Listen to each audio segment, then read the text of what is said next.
Hey guys, this is John from The Lucky Needle, and today I'm going to show you how to sew an inside corner. Now these can be a little bit difficult, but I got a trick on how to do this and it makes it really easy. So stick around and I'm going to show you guys how to do this.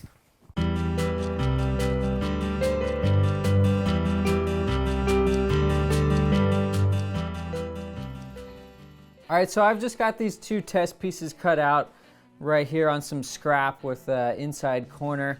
And I'm going to show you how I go about doing this. So whenever I'm doing inside corners, if I can, I like to have the piece with the inside corner on the top. And you'll see why it makes it a little bit easier that way. You can do it on the bottom too, it's okay. It's just also going to be easier for you guys to see what I'm doing with this piece on the top also. So I'm going to start the machine here, and the first thing that we're going to do is just start sewing a basic seam. Get everything lined up, do our lock stitch.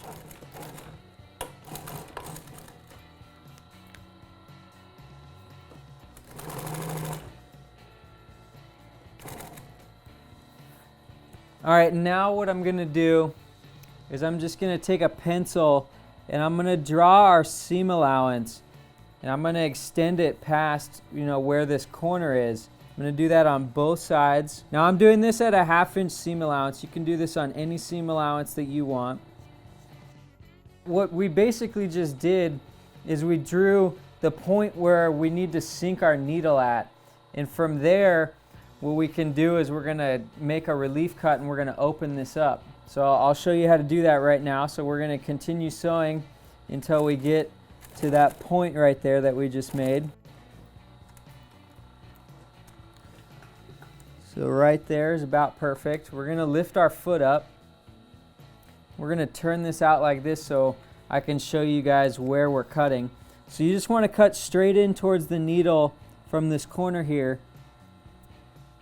And you're going to want to leave about 1/8 of an inch.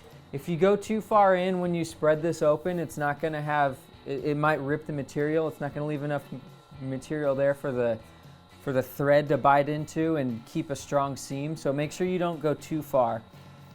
Now what we're going to do is just line this bottom piece back up and we're going to fold this open. And you're going to want to take this extra material here and fold it underneath the foot nice and even.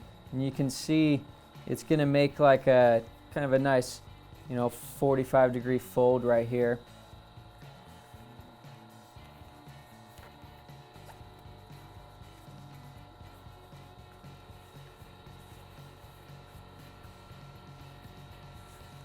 Something about like that right there is what you're looking for.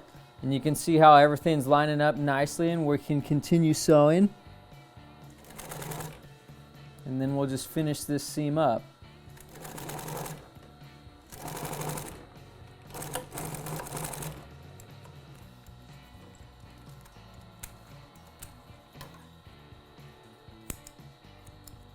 Alright, now we can open this up and see what it's going to look like. Now it's easier if you fold it over, something like this.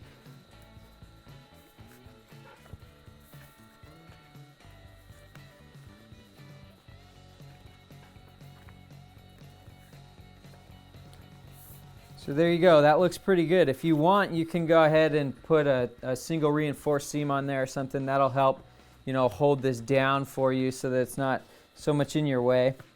But you can see once you get it folded over, everything looks really nice.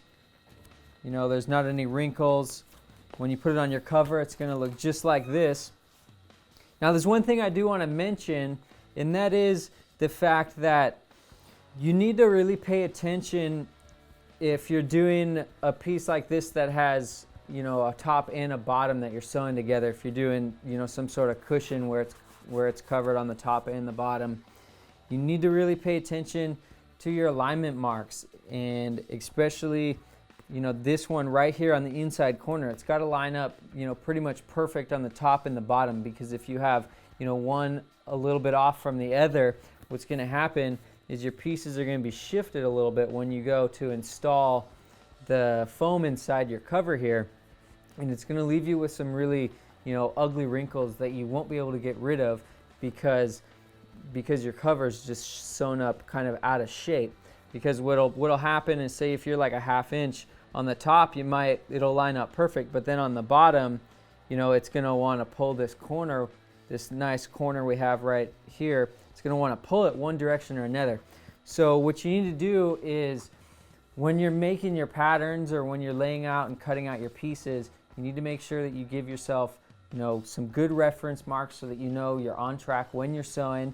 You need to give yourself some good reference marks right here in the corners. You need to, if you're making patterns, you need to make sure you put those alignment marks on the patterns, and then you can transfer them over to your piece.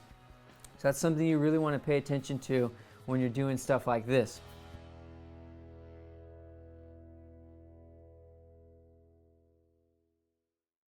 All right, if you like that video and you want to see another one, make sure you click to your right here. And don't forget about all the courses we have available at the Lucky Needle. Click here in the corner to get more information. And don't forget to subscribe right here.